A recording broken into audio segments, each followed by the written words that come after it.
this entire body. I promise you I'm gonna make mistakes.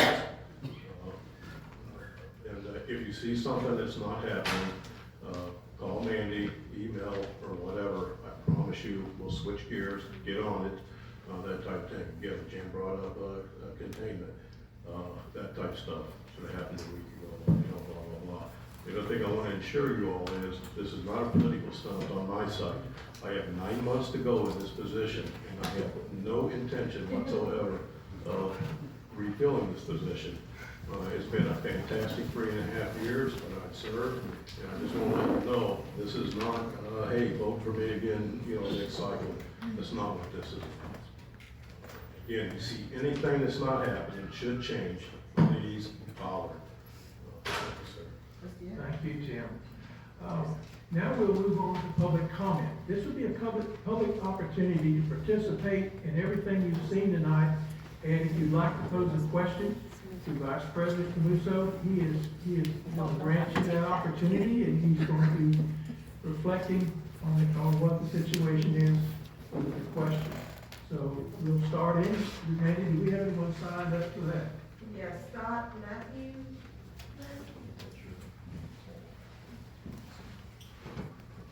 Welcome, Scott.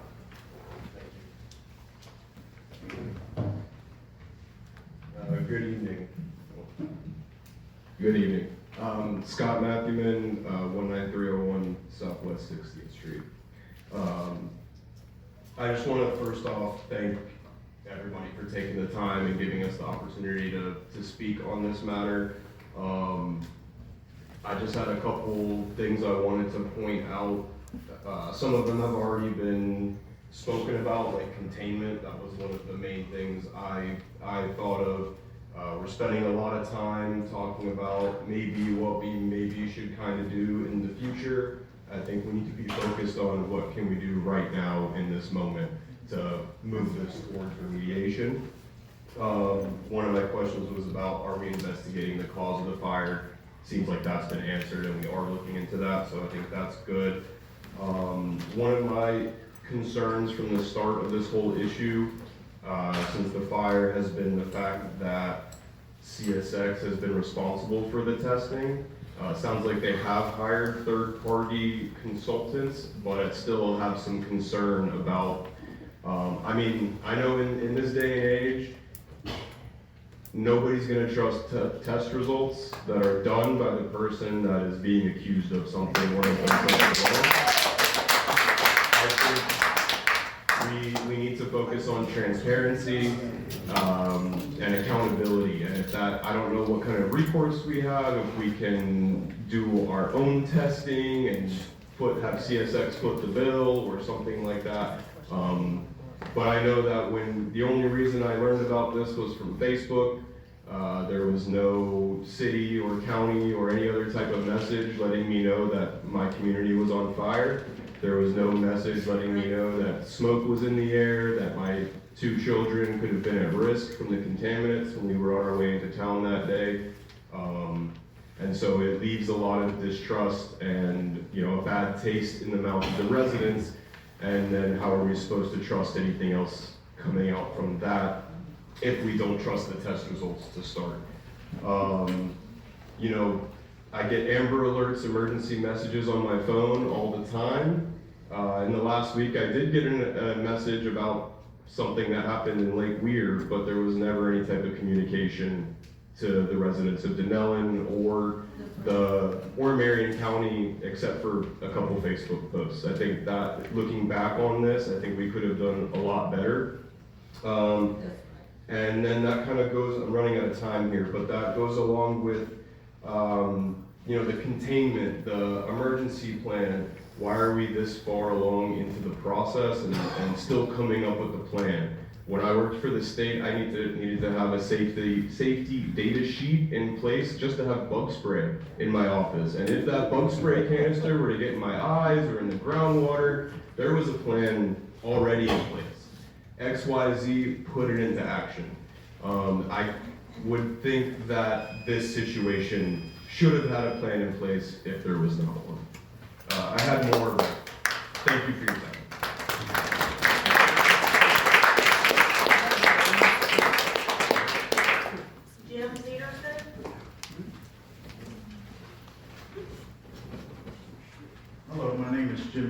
I live at 11600 Camp Drive in Blue Cove. I also own a business called River Wheel Marine. It was right at ground zero for this fire. Myself and my family have been devastated. We are all impacted by it. It's all in my lungs. It's horrible. I got it both ways. I got it at my shop and then at my home. My kids have been to the doctors a couple of times. We're having breathing problems. I had an acid taste all in my mouth. I've got a headache ever since this happened. I got a call from the gentleman I split the building with, and he let me know that it was on fire, and I ran over there, wasn't thinking clear, had my kids, we started moving boats and started moving the trailers away from the fires. At no time were we told to leave. The fire department was there, they came by there a couple of times, said we were good, that they were gonna take care of the fire, after we'd already moved the boats, after we had already inhaled this stuff. I was in the utility industry for 27 years, built big fiber networks, power networks, natural gas networks. We just didn't have the Pledge of Allegiance. We said the prayer. That is like safety. If you're gonna build safety into the culture, it's no different than doing that. Safety is first. No safety precautions do I see there at all. Nobody's wearing proper PPE. Nobody took the time to just, you don't wait until afterwards to go, hey, we should have had this. You do it in the beginning and then go, hey, we didn't need it. But I'm watching these guys work out there. None of them have respirators. I'm telling you, I don't need a sample. I can feel it in my lungs. My daughter can feel it. It was throughout my house. My house smells like it. I tried to get the proper testing done. There's a specific test that you can have within 48 hours for blood work or 72 hours for urine. After that, it's gone. I couldn't. I called the health department. I went to my doctor. I went to the LabCorp. I got the prescription. I got my doctor to do the prescription. He couldn't get it. The thing that angers me is that with the railroad, one of the GMs came from the other railroad company who was on my property with 3 of his guys, talked to him, he gave me his card, I gave him mine. And I have all of this on video. My video cameras are what the sheriff's department is using and the railroad police are using to investigate. So all my cameras caught this, and I have a camera of him there talking to me. And he is the expert. CSX, these guys know what this material does. They don't need sampling. They know what's in them. They know. That's right. So trying to get samples of something they already know is there, it's kind of, safety should have been first. Our community should have been first. They should have never been there in the first place. Now they're my business. Because I am my business. My kids are my business. We can't be out there working. Have you seen what this stuff does to you? Yeah. You can't go in the sun. Do you realize that? This is going to change all of us. Anybody that was impacted for the rest of our lives. That's right. That's right. And they're not a $2 billion company. They're like a $92 billion Yeah, that's right. And they could fix this. And they shouldn't have taken this long. And I appreciate your service, Mayor, and all of you. I'm not addressing this at you. It's just, you are coming at this outgunned and outmanned. Yes. They know what they're doing.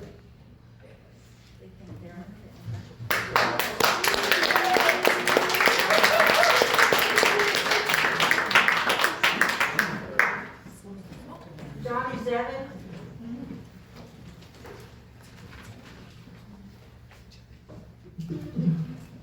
Thank you, everyone.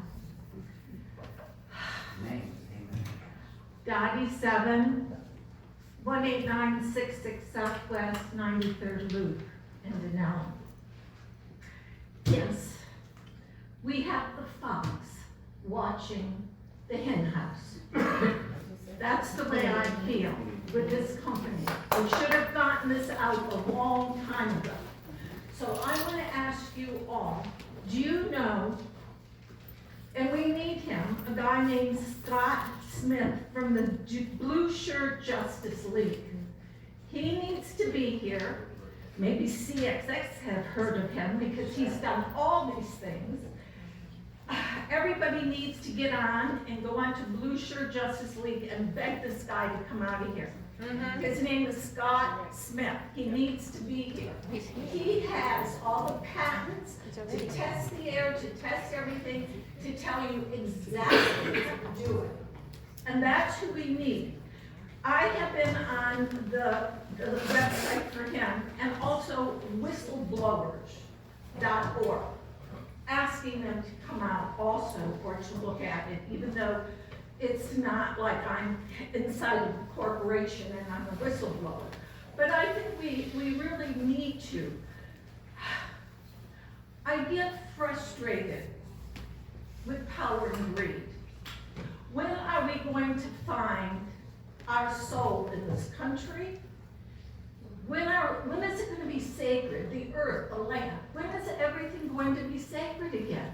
And when are corporations going to serve the people and not themselves? That's what I really want to know. Yeah. And CSX, I'm sorry. This should never have happened. We knew this could happen. We were after you to get this stuff out, and you dragged your feet to get it out. And that's the way I feel. You dragged your feet. And, you know, I'm a yogi first, but what you do to other people, you do to yourself. In Europe, they do things so different. Environment comes first, not power and greed and people who are stockholders that need to have money. That's right. And when are we going to start to look at the world differently? When are we going to get a soul and a heart and stop living below the belt and live from the heart up? What do you think? We're here? This is not the real world. This is a test to see who you are. That's what this is. And, you know, karma is a bitch. That's all I'm going to say. And I am.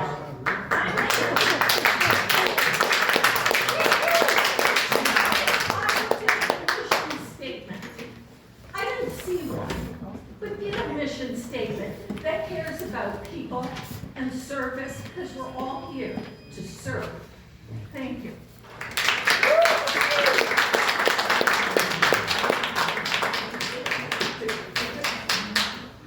Everyone who signed up has voted. Okay, yes.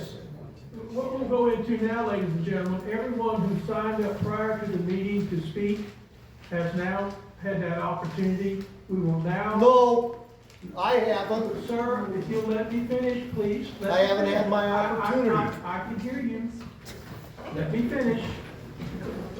Everyone who has signed up prior to the meeting has had their opportunity to speak. I haven't. I signed up prior to the meeting. Will you please give me the opportunity to finish? You're saying something that's not true. I did not, I signed up prior to the meeting. I'm not questioning you not signing up or signing up. If you'll let me finish my statement, please. Now we will go into the session where everyone will have an opportunity to speak, although you did not sign up. So that's the policy that we will take now. So anyone who had not signed up earlier will have the opportunity to speak, and I will call on you at that opportunity. Can I speak? I signed up. Sir, you will have an opportunity to speak. I signed up. You said everybody that signed up had an opportunity to speak. I did not. Mr. Mayor, he did sign up, but I did check him off the list when he came up earlier. But that was on a different subject, so if this is general public comment, he did sign up to speak, my apologies. If we could let Amber speak, sir, you will be next. Tim, please. I know you're trying. Sir, this was not done intentionally to bypass you. I know, but you were saying something that wasn't true. Well, I was not aware of that fact. Okay, Sir, I'm thank not you. in this position to Okay, take thank advantage you. of anyone in this city. Okay, thank And you. I'm going to allow this lady to speak, and then Okay, thank you. and you will have the opportunity to speak when she finishes. Okay, thank you. You're recognized. Thank you. My name is Amber Serena. I am a homeowner, a mother. Speak to the mic, please. My name is Amber Serena. I'm a homeowner, mother, business owner here on the Rainbow River in Dunnellon. I live just across from Blue Cove.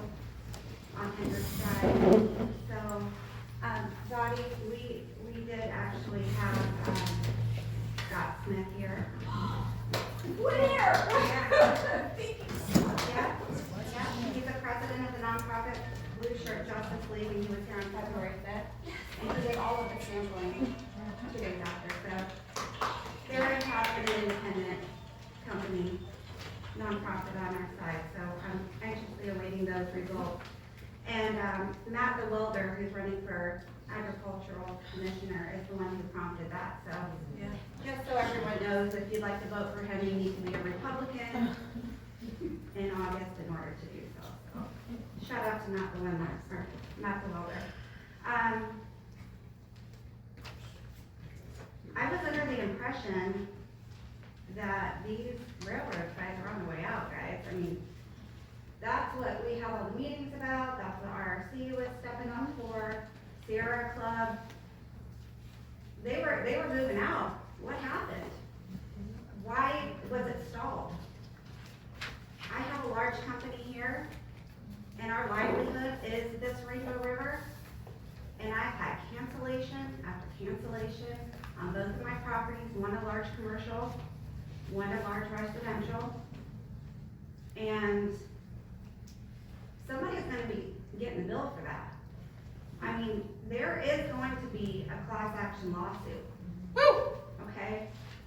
So I don't know if you guys wanna come to this in agreement of our compensation for our health, our welfare, our well-being, for our children, our businesses, this river. The deep contamination needs to have already started. There's another company that could help out. It's ESD Waste to Water. I have no affiliation with them, but they're out of Ocala. They design, build, and service products for groundwater cleanup.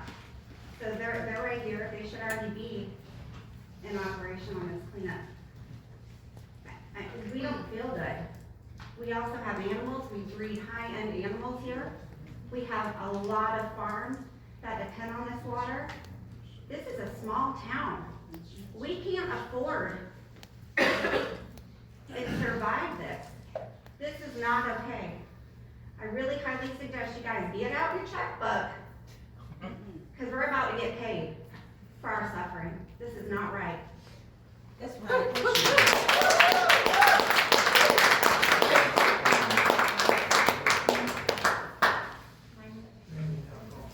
Leslie Babington. I'm sorry, you just swore, and I wanted to make sure you. Let me assure you, there's no effort to My name's Leslie Babington. I'm at 20521 Park Avenue, just right across the street, 2 blocks over, and there I am. You know what? You guys you didn't stand a chance. This is a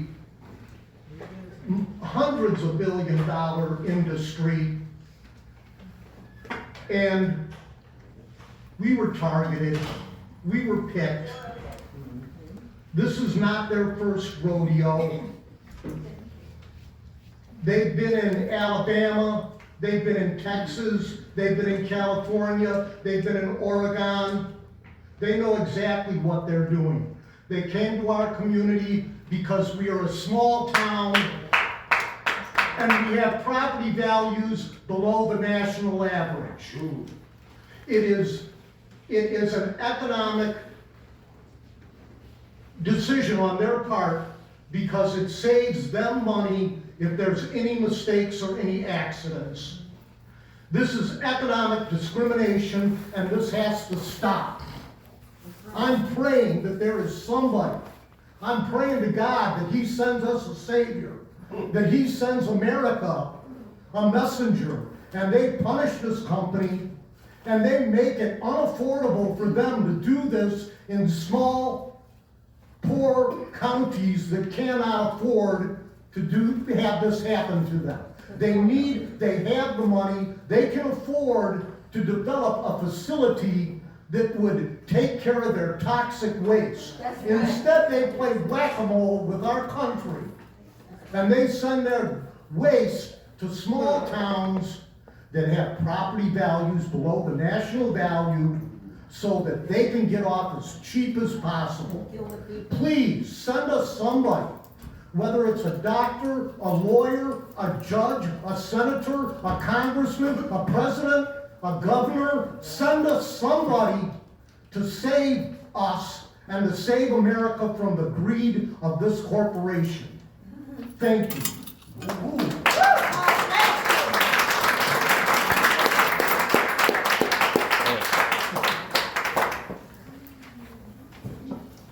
Now, here we go again, ladies and gentlemen. I will entertain a speaker. Yes, yes, sir. Welcome.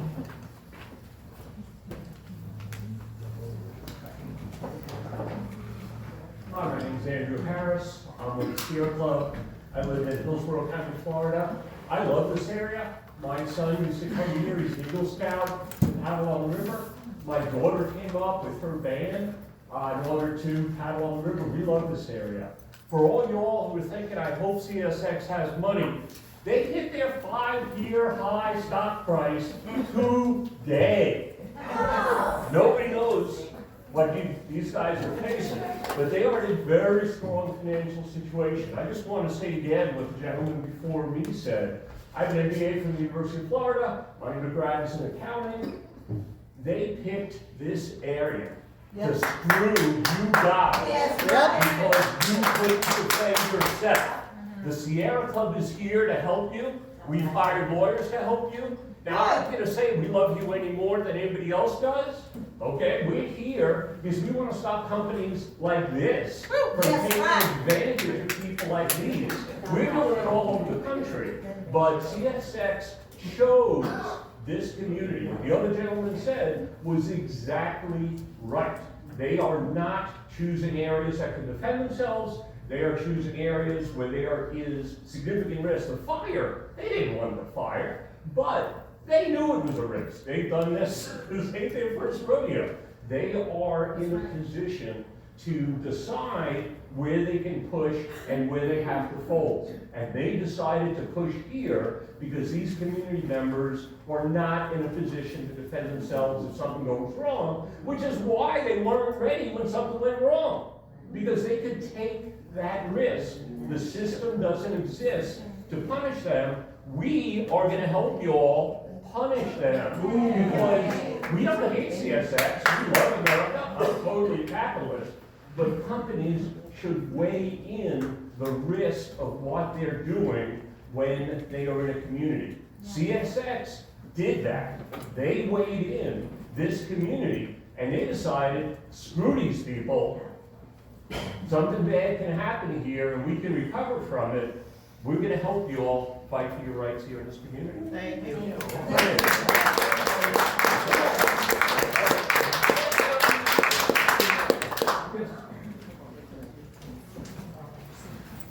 Go ahead. Well, okay, thank you. I think both of you were in the same line when I read. I'm sorry. I just have a question. I don't even know if you can answer it, but my name is Susan Pinero, sorry. Are you testing for dioxins, SVOCS, and PHHS? And if you're not, why not?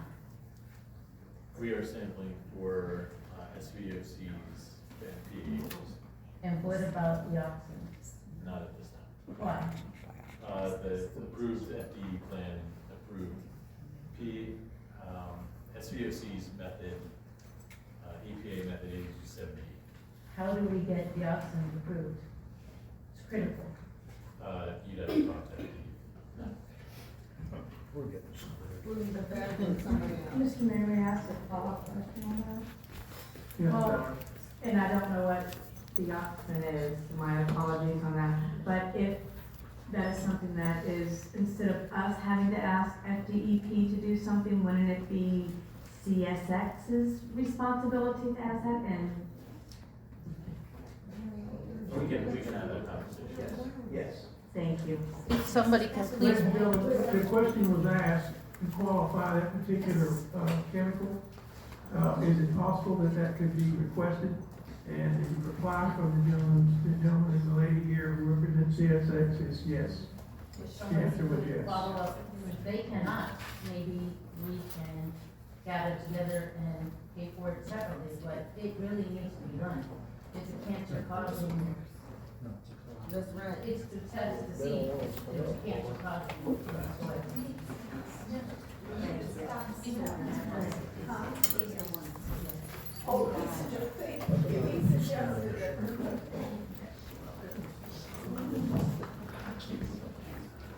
Chair. Thank you. We explained that CSX was kind enough to come in here. We explained to them that, we would maintain the quorum. I understand everybody's frustration, and all that, but this is supposed to be an exchange of, questions, and an exchange of information, all right? Once again, these three people in front of you, okay, are here to help. I understand you have a message, everybody has a message that they'd like to send. We all feel the same way, but there's ways to go about it. And to throw darts at the three people that are sitting here, and ask them to take a beating for something that they're here to help for, is just not, positive is not the right word I'm looking for. Yeah, I mean, it really is not appropriate. We all want to treat each other with respect. They didn't come here to get, you know, I know someone start rambling here. They didn't come here to get beat up. They came here to help. And, we want to treat these folks with respect. We want their sails full of wind to help us. We don't want to beat them down, with anything like that. So if I can just ask people to, you know, to, excuse us, everybody. Just ask, everybody to, treat folks again like you'd like to be treated if you're in a bad situation. If you showed up to help, something that you didn't do anything about, you don't want to get hollered at and stuff like that. We're bigger than that, we're better than that. But our frustrations take us over, you know, our concerns turn into anger. I mean, it's just all, philosophy 101. Thank you.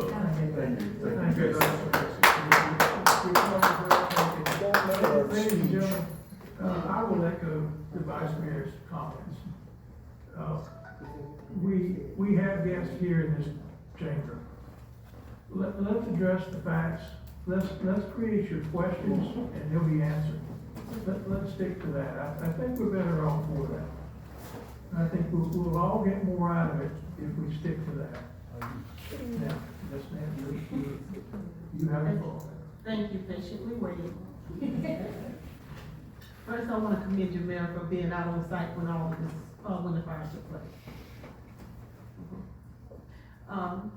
My question is, I want to make a correction, for one, to CSX, for one, and to everyone here. The wind blows northwest, south, and east. Amen. No one here is God, okay? Now, when the fire happened, yes, it did happen in Blue Clove, our love. We all are in this together. Yes. But it also affected Checkmire. When you talk about air monitoring, what about Checkmire air monitoring?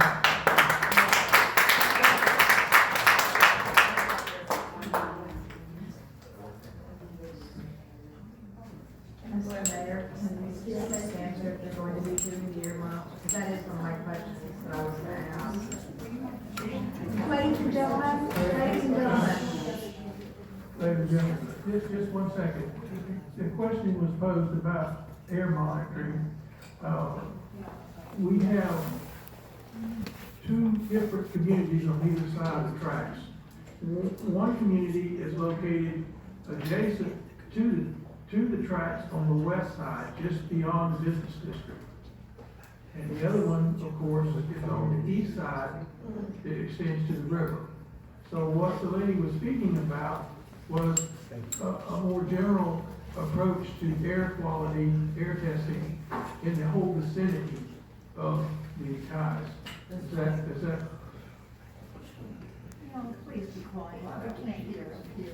Everybody's turning around looking at you. Thank To you. make a clarification, it's not, the air monitoring horse has come and gone, it's out of the barn. What we're looking for now, we've already had, there's no more, smoke, going on there, so we've had a rain, so that's cleared everything out of the atmosphere. The testing that we need to look for now would be ground surface, particulates, to see what does in people's yards, neighborhoods, that kind of thing. Did CSX do any air testing in the neighborhood of Catmire? Yes, when you see the data that was put out on the website? I try and read that. They had all the dots on there, okay, where they said the air monitoring, Okay. the question was. Is that open to the the public? answer. It's on the website, yes, ma'am. Where you see the red urgent bar, when you go onto the city website, that's where it's at. This is what it looks like, y'all. This is the red urgent bar on our website. Kathy, did you want to speak? Yes, I did. Yes. Again, I'm Kathy Red at 19915 Southwest 102nd Place. That's in the community of Chatmart. And my question was to, Mr. Camacho. I wanted to know if you knew anything about Chatmart, if you went out there. Because when you came up, you spoke about doing the air quality tests and glucose. We had people that lived in Chatmart, also Citrus Springs, that was affected by the fumes from the fire, not just glucose. I'm a Gulf War veteran, so I know what toxic fumes do to people. I've been exposed to them. So what I'm doing, I'm asking you gently, as the vice mayor asked us to do, include everybody, not just blue coat or green coat. You should have been familiar with your area if you were gonna come and address it. That's the first thing.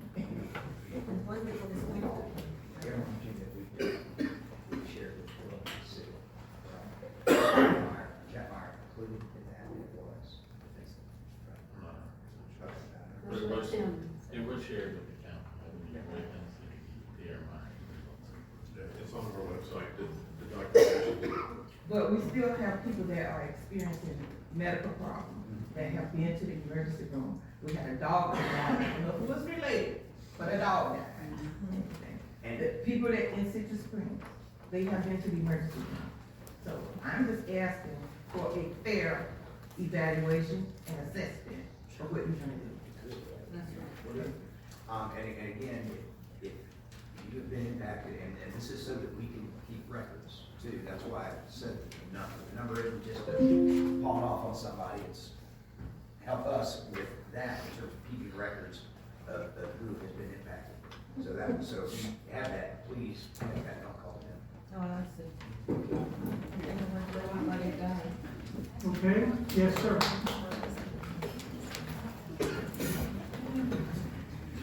Welcome, Nikki.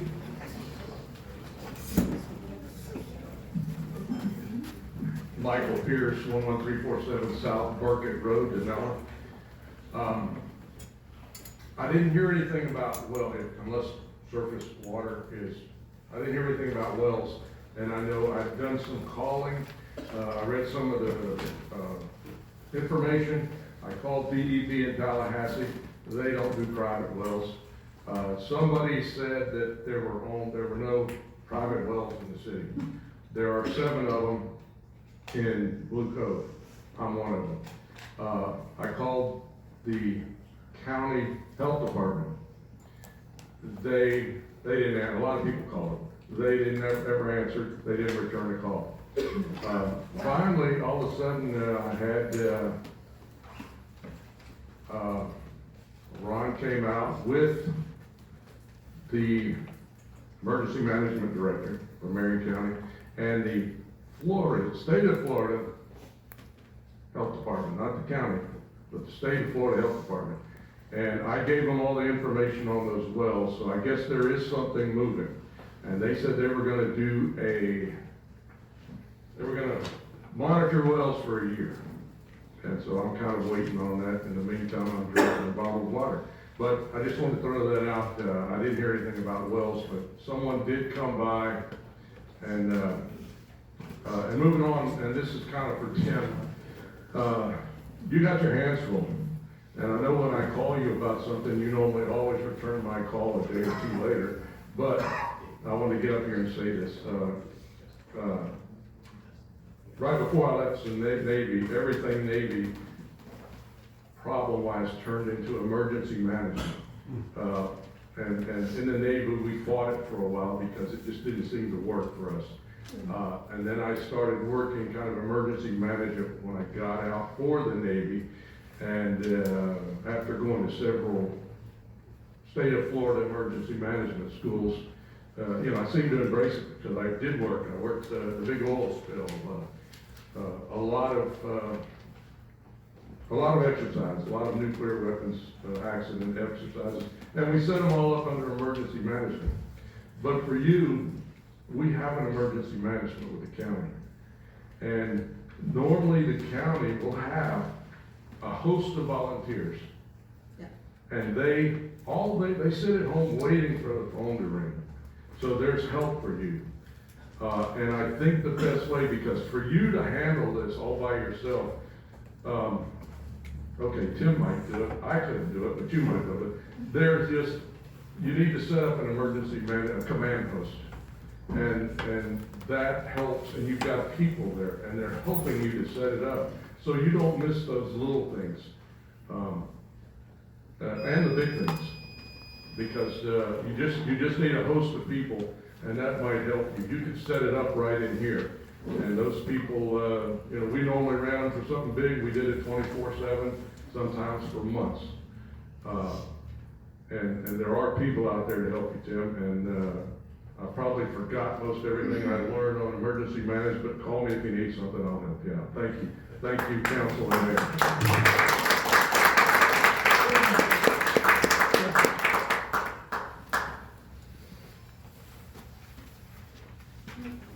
Welcome. My name is Rebecca Beverly, 8217 Southwest 196 Court Road. I have a couple of questions. The first one is, are we 100% sure that the fire is not smoldering anymore? Do we know that? Fire's out. The fire is out, okay, thank you. And also, I am just not real sure about the railroad situation. So I know CSX owns the railroad tracks. Trackline is the one that brought the ties in. Okay, did they have the permission from CSX to bring them in? So, CSX owns the land. Okay, The FNOR, which is the short line, operates the tracks. okay, And then Trackline actually owns the ties. That's something they do through us. Permission to come in, we're trying to go back. The short answer is we were made aware of it. I was made aware of it in October. I guess is when they were moved in, is when we started talking to the city about that. So they were came in through another department within the company. And once we were made aware of it, we started to begin to put the process in to have them moved. The air permit that Trackline did receive, we told them they did not have permission to grind the ties here. And that's when we had started to begin the movement of the cross ties when the fire occurred. those are my two questions, thank you. Yes, yes, ma'am.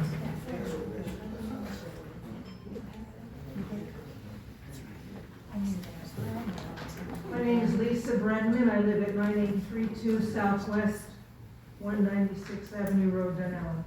Thank you, Mayor, Council, and thank you, CSX, and thank you, everyone, for being here. I have many questions. I'm trying to keep it all within the 3 minutes. You just explained very helpfully the three of the entities that were involved, because I'm backing up a little bit, trying to understand who the different parties are in this. I'm trying to find a website where all this information is listed, if it is possible. Who are the different parties, and what are each of their responsibilities? That's one of my questions. I don't know if we answer that now, or if you can just refer me to a website where I can look at that. Another question is, now that some of the railroad ties have burned, the contaminants have changed from solid form to ash, and that changes degradation and leaching and all kinds of other things. So now that we have ash plus solid railroad ties, do we have new remediation efforts or plan involved, and are new entities going to come in now that some of the railroad ties are in ash form? That's another question. Is that something that can be answered now? Or tell me Yeah, what- so the remediation plan was approved by DEP today. Cole, you wanna go a little bit more detail? I can. We're gonna excavate soil down and haul that material out, and then we'll go to a landfill. Okay, so that brings me to the point that you mentioned earlier, that the toxicology, and that the excavation will be 1,100 feet long by 90 feet wide. That seems small to me. What about other areas where particulates may have fallen outside of that small sample area? Well, let's put this, that's where it will start. If we get in and find out that that the area needs to expand, we will expand it. Okay, okay. Another question is, what about the underground aquifer? You said you're going to measure surface water samples. I'm thinking about the underground watershed in this area. What are we doing about that now, to look for it, to monitor it, to test it? And what is a timeline for 6 months, 1 year, maybe 5 years, 10 years out? And where does all the water under the ground go? You know, it just goes all many different places, but do we have a plan to look below the surface water? Surface water, we collected samples, Saturday. We had 5 samples collected, and then we will get those results back, hopefully tomorrow. Was that also within the 1,100-foot range, or did it, where were those samples? Those samples were taken along the river and, public access areas. Okay, so that's five samples of surface water. Correct. Within the last week. What other plan is there for water testing on surface and under the ground? Right now, we're still working with DEP on that. So, Whose responsibility would that be to monitor the underground water a year from now, 5 years from now, 10 years from now, or is that nobody thinking about that? That would be the parties that are involved here, the 3 that I mentioned in conjunction with DEP and the Department of Health. Is that in the plan though, to do some long-term monitoring of the watershed? not at this point. This is the preliminary plan of the initial response to the source area of where the ties were and the fire happened. And then we'll go from there. I think like what I mentioned today, I mean, we're at the very beginning. I know. So it's gonna develop as we go forward. Right, okay, and I know I'm out of time, but thank you very much. But I mean, it's not, like I said, it's not something that we're gonna come in, do a test and say, okay, we think everything's good, we're out. This is something that's it's a long-term process, and things like you mentioned will be part of that. Okay, can I just ask one more? Has CSX ever been through a fire or railroad type fire like this before? Off the top of my head, I'm not aware of, but I'm certain that we have been involved in cross-type fires. Smaller ones? Selma, Alabama, 2 years ago. Selma, Alabama. Yeah, another small town. Now, who thinks big building?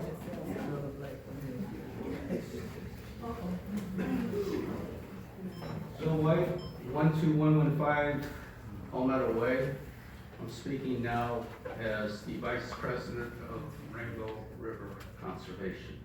I don't have a statement as much as I have a lot of questions that have been asked of me as Vice President, but I don't have the answers to, so I just want to share these questions that I've been asked over and over and over again. Why is this your first visit to Dunnellon? Where have you been? Where have you been? Why did you come to the meeting? Why did you come to the meeting with the that meeting tomorrow? That's Bill, okay. I'll just ask this question. They don't have to answer. No, I'll tell you, that's why I'm here. And I found out about this meeting, I changed my flight so I could get down. Well, that's the question. And, no, I'm not, you asked the question, I'm gonna answer you. We had people here all week. We've been meeting with the city every single day. We have shared everything that we had tested to this point with the city. So don't accuse us of I'm not accusing you. I'm asking you in front of the public. Why is this the first time you have met with the public? Bill, This was the first time that I was aware of. Bill, let me clarify something. From the time that I contacted the president of CSX and asked for their consideration of this issue, from that point in time, I got a response from the president Mr. Craig Camuso was appointed by the president to respond to me. He has responded to me many, many, many times. And every time he has responded to me, he has been right and to the point, and has never done anything other than that. He has been very respectful of our concerns. So you're addressing him as if he somehow is not participating in this activity, and that is not the case. I don't read that either, so I don't read it as. When you say, All right, can you so reset my just go clock? on, I'm not, Bill, let's go on to your next question, okay? Okay. Thank you, sir. Why did CX choose Dunnellon Leonard as one of the most protected environmental areas in the world to do this project? After you had gone through the catastrophe and were part of Newberry, why did you not get involved and prevent the same thing from happening in Dunnellon? Why did you contract with a company that's doing it mobily when there's full-time facilities in other parts of the country that are set up to do this on site? You do business with other reclamation companies that do this in industrial areas that are permanent facilities. Why did you contract this way here? You've removed one load of ties in 4 months. That's not true. It's October. October, you were known this was a problem. Okay. All right. Bill. Okay. He's listed, they've moved one tie since this whole thing has started, one train load. 16,000 of them were on your train. 1,500 of them were picked up to be resold because they were Point of interest. their quality. This conversation is getting off track, and this conversation is not accurate, okay? These railroad ties, all right, they took out 40-some loads of, 40-some rail cars of rail ties. They took out so many semi-trucks of rail ties.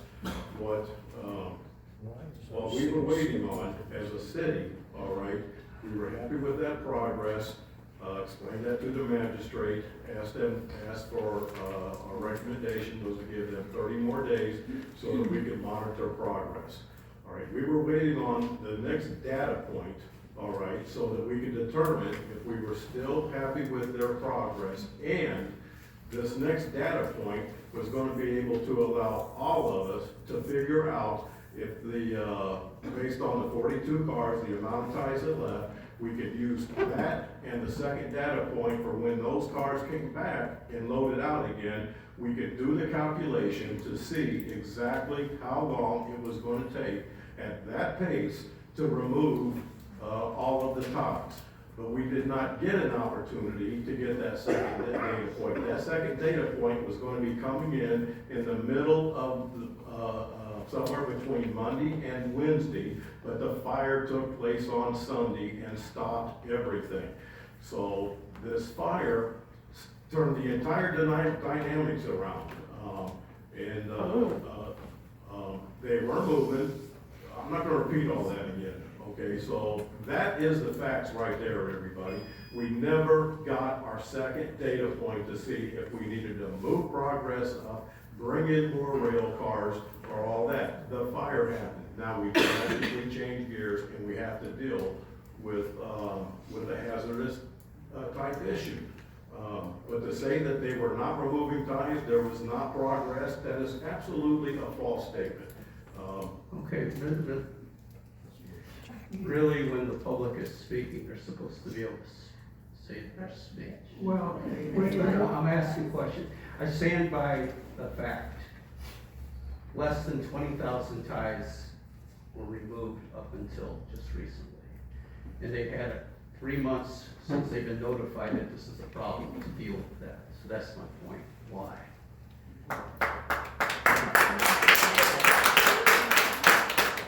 There's a couple 100,000 of them. If you did that at that rate, it would take a year to get them out of there.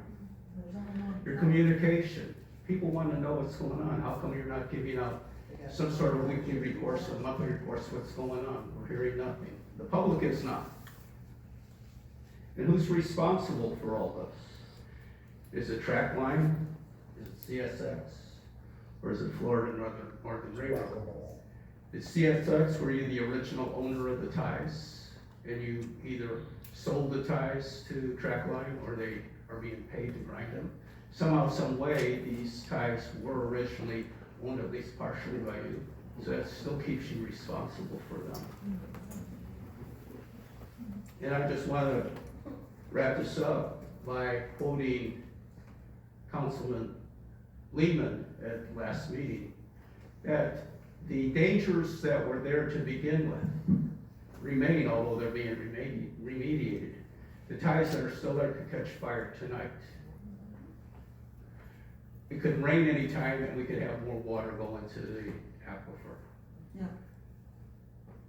The problem is now compounded because of now of the fire that has put soot and ashes into the ground.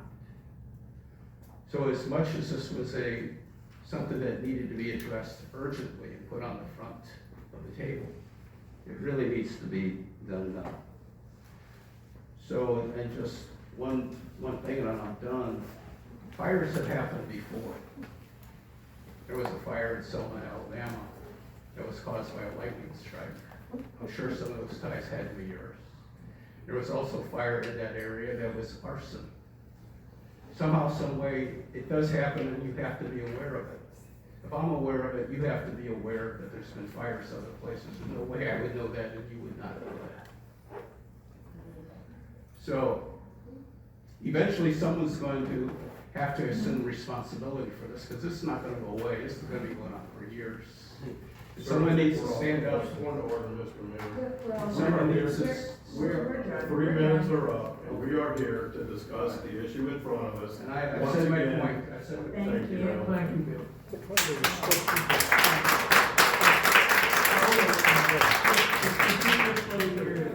I know you can't see when someone's hands up, but she is the next person.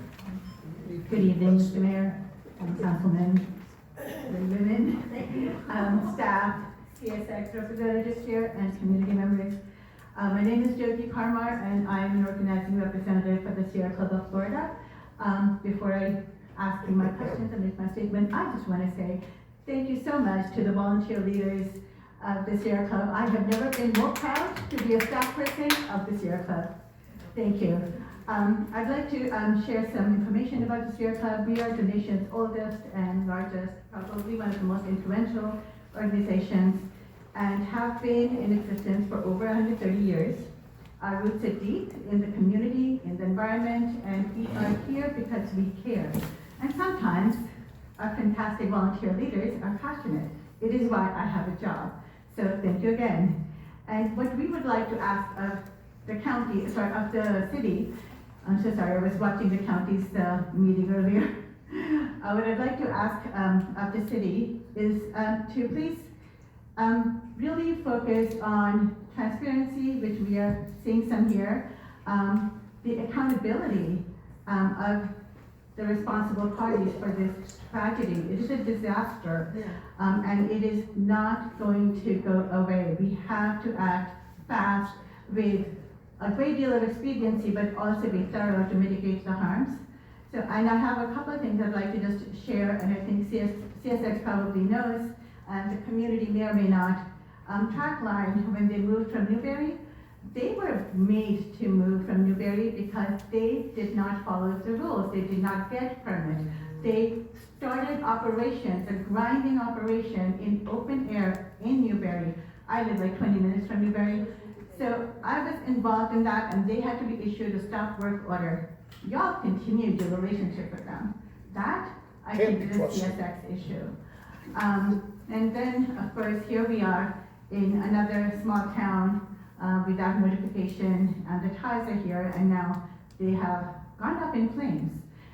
There are a couple of things that I'd like to raise. One of those is that some of the community members have raised as well, that there's a lack of trust. There's a sense of lack of clarity on what CSX has done or CSX contractors have done in terms of testing.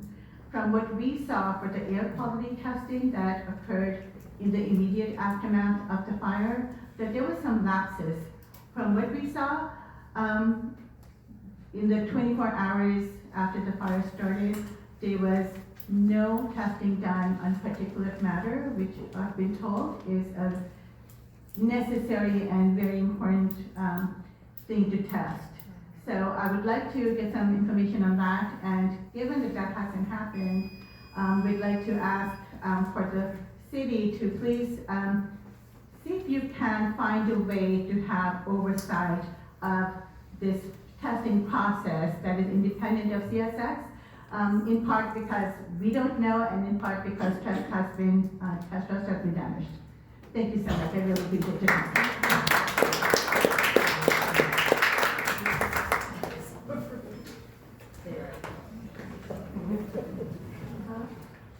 Michael Pierce, 11347 South Burkett Road, Dunnellon.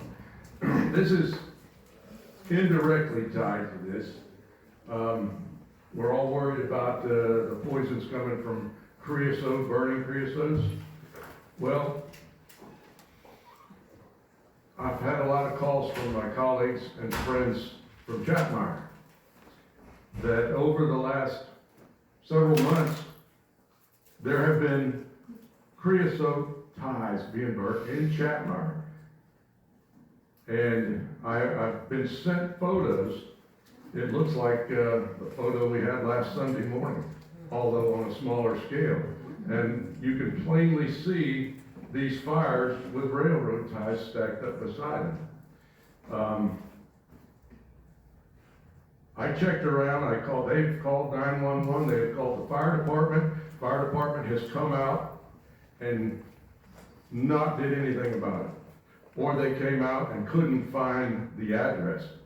I was given the address and I went out and found it. There was no fire, but I could tell there was a fire there and I could smell the fumes. I called the non-emergency number of the Marion County Fire Department, and I said, you guys burning creosote ties? And he said, well, you're gonna have to call us when he's burning them. And so I haven't been getting anywhere. My friends in Chatmire have not been getting anywhere. And some of them, these are literally folks that are right next door to each other. And this isn't a small little campfire. This is a large campfire. I mean, a large fire. And apparently this guy, I don't know who he is, but he has a landscaping company, excavating company. He brings that home and he uses railroad ties. He's got a big pit, probably the size of this room here, this half of this room. And he puts them down on the bottom, and he throws all this debris. And it's right, the next lot is the old Baptist church there. And so, boy, if that got a couple embers on it, it'd go up in a few minutes. So I just wanted it on record that these folks over in Chatmire are getting smoke from their friends, and we can't get the fire department to do anything. That guy should be shut down and shut down hard. So sorry to get off target, but I wanted this to be on record because that needs to stop.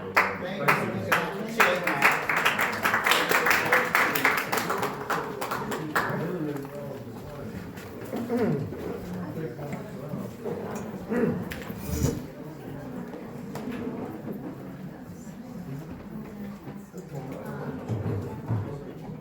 Gamble, 1205 Northwest 4th Street.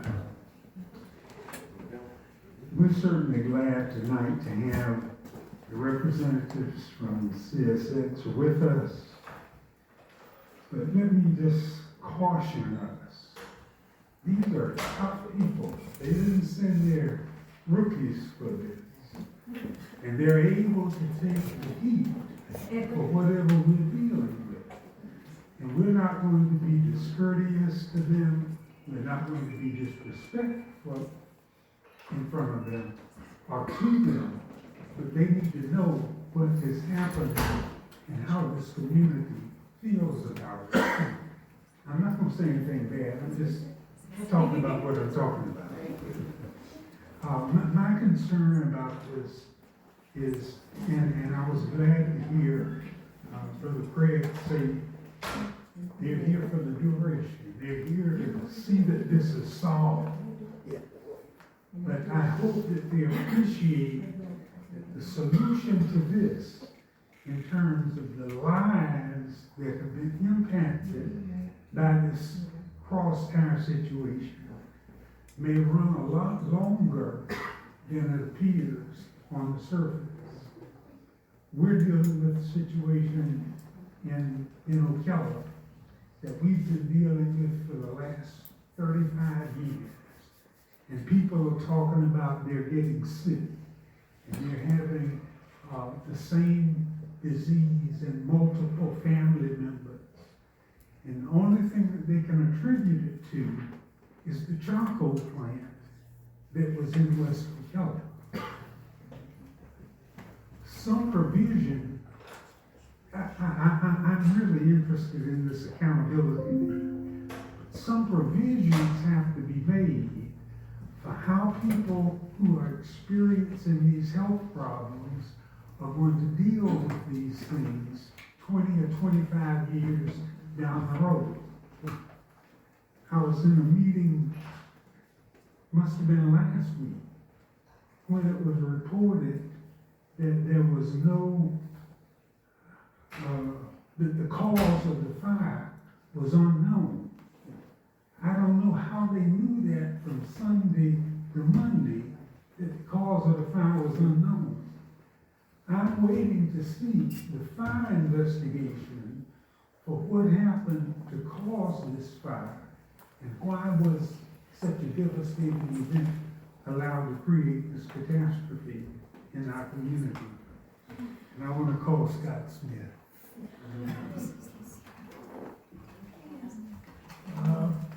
Yes, ma'am.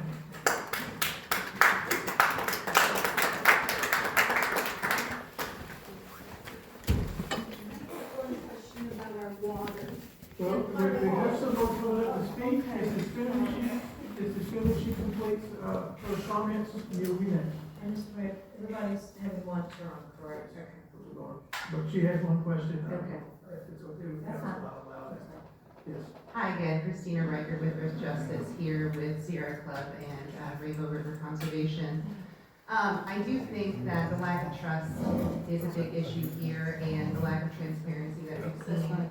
And I think one thing that might be helpful going forward is for CSX to come and do a public forum where they present their remediation plans, explain what they're trying to do, and then answer the questions from the public and maintain that throughout this process. Because we need to know what's going on so that we can provide our insights, our input. So that would be my recommendation.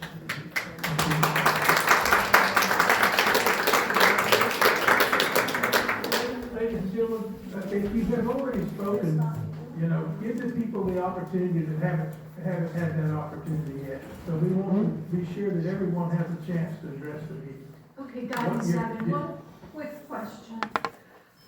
How do we know our drinking water is okay? And of course, I swim in the Rainbow River all the time, and I go to the Head Springs. We did get it in Rainbow Springs really bad. I did it last week. I think it was Monday or Tuesday, the air, and even in the state park was really bad. How do we know the water is any good, much less the air? And particularly coming through our faucet. All right, I can answer this. Do you live in, where do you live? Do you live in the Country Club Estates? Yeah, I live in the country club, yes. All right. I had a meeting this afternoon with the state manager of FGUA in Ocala, just prior to being here. The wells are being tested. Every well is being tested and being monitored, and that is an ongoing process. And I was assured of that today, this afternoon, and that was. But should we not drink our water and just drink bottled water? That's a personal preference, but I assure you, Will Fontaine is the manager for the state. Will used to run this district. I have dealt with him for many years. He is very competent and a great professional, and he assured me today that the wells are being tested. And so that's what I can tell you. And he didn't give any warning? No, there's been no signs of any contamination in the city water or the water in Rainbow Springs, which is all under FGUA. So those are the test, and it is being tested. That took place immediately. As soon as this event happened, Will Fontaine ordered that to be done, and it has been done, and it is being done. Thank you, sir. Anyone else wish to speak, ladies and gentlemen? Anyone who hasn't spoken first, let's just be sure anyone that hasn't already spoke, I want to give you the opportunity first. We're only going to allow a few follow-ups because, it's not fair to everybody else. And I want to be fair, I'm just very quickly, again, Cliff Dale, Vice Chair of the Florida Chapter of the Sierra Club. And I actually had a request to ask Mr. Camusa, sir, we're very concerned where these ties are being taken to in Alabama. I also heard maybe Georgia, and what kind of facility will they be going to, or will it be a community kind of like? Cross ties the cross ties that were not burned are being taken to a landfill and to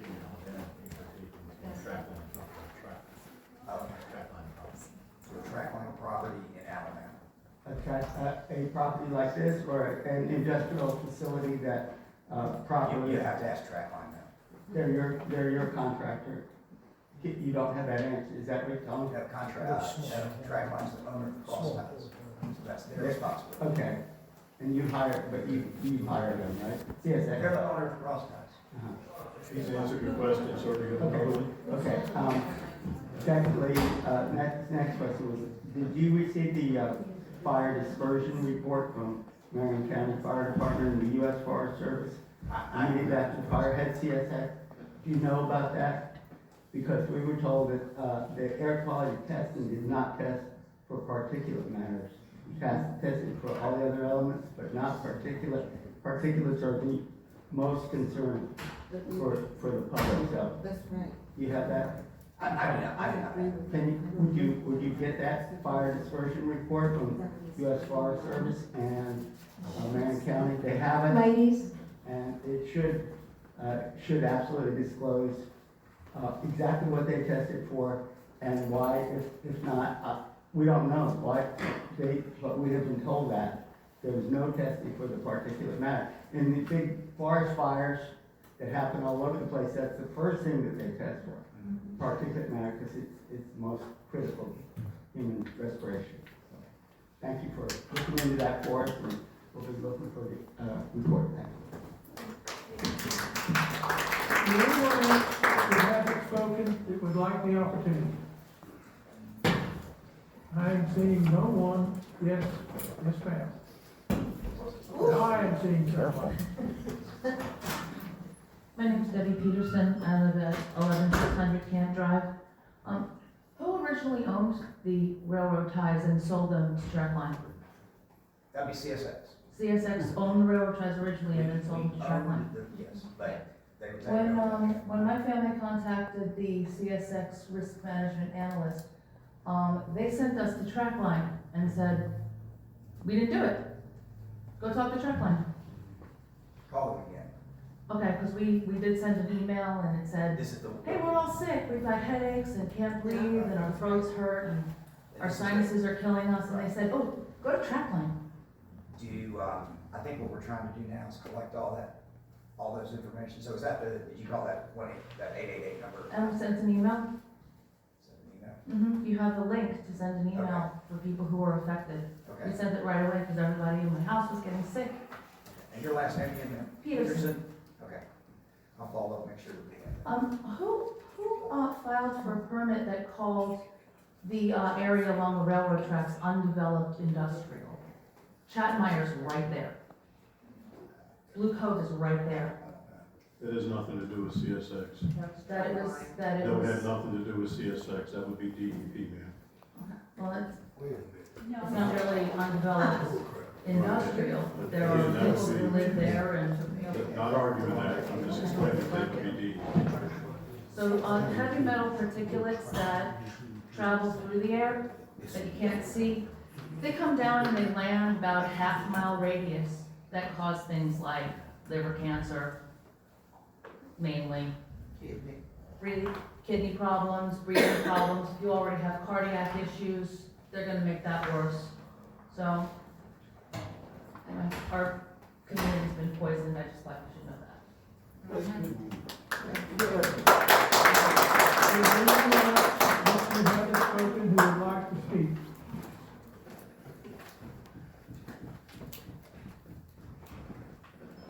Hi, Kelly Staines, 24354 Northwest Water Oak. I think this question is for you. I couldn't really see who was addressing the water quality tests. What are being performed in terms of what chemicals are we looking for? Are we looking for PFAS, PFOA, forever chemicals, or No, we we're don't know? not, no, we're not looking for PFAS.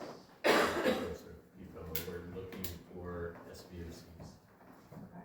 Is that something that can be looked into, is looking at PFAS and forever The, chemicals? what we'll clarify, tomorrow, when we start putting all this together, is that, DEP has a statute, okay, that they follow, and these, the DEP is the one that gives direction as to what they want tested. And the different chemicals that I'm, hearing tonight, we will, confirm with, Sam, he's the DEP crisis manager, as to, what I've got written down here. Sam, what determines what chemicals we are looking at in the samples, okay? And so we'll get that information, we'll see if there's anything that's missing, from the plant and what's been previously checked, and if there is, we'll definitely get it checked. Okay, and, the firefighting foam, I would imagine that was used to extinguish the fire, do they still use PFAS forever chemicals in that foam, do we know, or can that question be asked? I don't know, I mean, I don't know what I'm sorry, what was the answer? They use water to extinguish the It was fire. water, I don't believe there was any foam that was used in the fire. Thanks, sorry, I just couldn't hear you. Okay, thank you. You're welcome. I'm looking around, does anyone else wish to speak? Yes, sir. I'd like to get a data point tonight. I'd like to ask, how many of you use Facebook to get information about what's going on? Okay, so I'm just trying to find out if we should put something on Facebook, and I'd also like to, sir, I didn't catch your name, I'm really bad with names. What? Oh, it's Craig. Craig? You gave a toxicology number tonight. When you get a report, could you please forward that report to our city staff so that we can have an idea too of what's going on and what's being reported? Yes, we've been doing that since the fire will continue. Okay. Yeah, every day when it gets updated, we didn't get them. And that's if people call in with complaints about health issues and things like that. No, what I was gonna ask is, when everybody was done, Craig, put that number out, if Michelle and Andy, you boss Michelle. And put that number on the urgent bar, so then everybody can click on the red urgent bar, and you will have that number, instead of everybody here trying to write it down. It's already out there. The phone number that he gave out earlier Yes, is sir. already on the notice that we have, linked to the alert bar on the Perfect. website. Thank you, Mary. And if you could forward anything that people complain about, or as the gentleman in the back said, so that we have an idea of what's going on. Sure. Thank you. Although you might want to make sure, not going to be careful with sharing anything from a health. I understand, just a general idea. Is there any other comments from council? Anyone, Reese, you have anything you'd like to, anything further? Valerie, anything else? I would just, ask that, and listen, again, our city staff, I know they have worked tirelessly, and again, I want to commend each and every one of you, and if some of you have been sick, coming in, working, and I do want to thank them all. I would like to see us put, I know we have the red sign up there on our website and such and so forth, but I really want us to put out the information also on Facebook, for that we are putting out the dialogue and not letting others take the dialogue into the wild, wild west. That way we are taking the conversation and making it with facts and not speculation. I've talked to a few people who have been in this business and have highly recommended it. Again, if I'm willing to say, hey, let's do it, and I know my staff is super busy, I am willing to come down here and put out the information and help do it. So I'm not asking staff to do anything that I'm not willing to come down here and do especially during this time. And Ms. Ray, just another suggestion I would give to you, and you're gonna love this one the best, is once a week doing a video until we kind of get all of this over and done with, having you do a once a week video of just, hey, everybody, this is what's going on. Maybe just please go to our website, because people do like to listen to you and to read your Facebook pages. So I really think those would be two things, just for us to get the dialogue and the conversation to the public and not let the public have to go find it on all the Facebook theories. That's a good idea. Anyone else have any other comments? Question based on Valerie this week too. Andy, presently, I know we're keeping the urgent bar open. The same information is going on, is it going on the Dunnellon? You have a Facebook page? Yes, we are. And we're updating both? Yes. Okay. So what are we doing? What? Here is where you can click here for question and answers. This document here is entitled What We Know, and this has been updated regularly as we get new information. There is a link to the latest, whatever FGUA has published to their website regarding water testing. There's a link to FGUA's site, and then there's a link to the Florida Department of Health website regarding private well water testing. Here, we've got a link here that will take you to whatever updates we're getting from DEP. You can find that here in this link. And then here is the contact information. Here is the 479-6583 that Mr. Camuso stated earlier, is that CSX community hotline that has been published out there. The air quality reports, there's a creosote treated rail ties fact sheet that was provided by CSX, and then there were 3 air quality reports that are also published out there, and those were air quality reports that occurred on monitoring on the first, second, third, and fourth. The first is one report, the second is one report, and then the third and fourth is a combined report for the monitoring results for those 2 days. And this also is, we've also shared these fact sheets out to our City of Dunnellon Facebook page as well.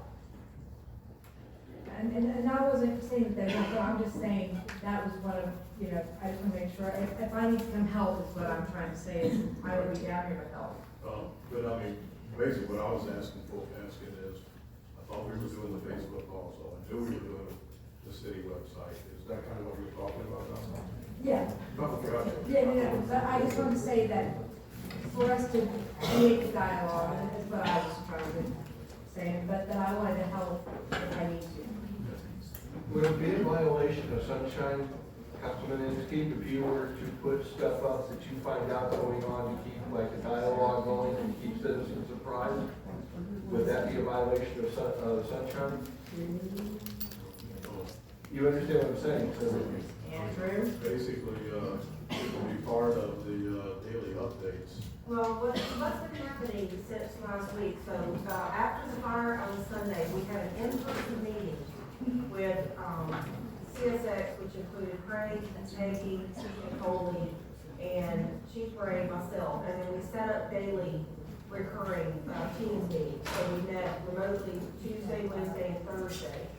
And so every day that we got new information, we shared it out through the website in that document. We just updated it regularly. And so we decided to keep those calls daily until we decide that we can maybe move to twice a week or once a week. But right now, as it stands, we plan to meet with them. And now that Vice Mayor Inskeep has been appointed to be liaison for this effort, then he will be included on those daily calls, with updates, whether it be from CSX or DEP. But the more information that we get, we try to put it out there as quickly as we can, I promise. No, Mandy, can I help and answer the sunshine question as well? Is that okay? Sure. Of course, with the sunshine law, it requires that exchange, the back and forth exchange for there to be a violation, and essentially, just dovetailing on what Mandy said, I would expect that any information that a council member obtained, the best way for dissemination is, of course, to allow staff to disseminate it and not create a situation where council members are communicating. That's obviously a problem. I'm not speaking of a workaround by any means. It's simply that, if there is information to provide, that would essentially come from staff, which would prevent sunshine law problem. We can provide meetings from the daily minutes, and I think that would help with the, but it should be the updates. That'd be the question. Any other comments? I will entertain a motion to adjourn. So moved. Second. Motion on the floor, and there is a second discussion. All those in favor say aye.